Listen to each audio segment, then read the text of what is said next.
How to find duplicate in Google Sheet. First select your data. So here I select the first cell. Use the shortcut key Shift Control down arrow to select the entire column. Then go to the Format tab. Click on the conditional formatting option, and right hand side you can see the conditional format rules is open. In single color you can see the apply to range. Here range is automatically selected A2 to A15.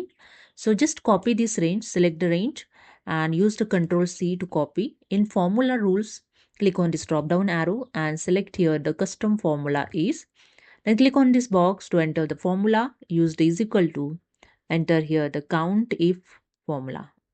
Okay, count if in bracket. Paste here range. So I just Control V to paste the copied range and use the comma.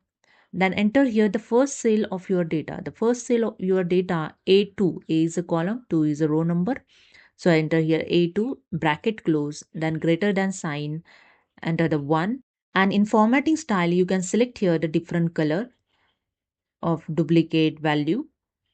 So here I select the different color. You can see the in data and just click on the done, and that's it. So this is a way you can find duplicate in Google Sheet. Hope you understood.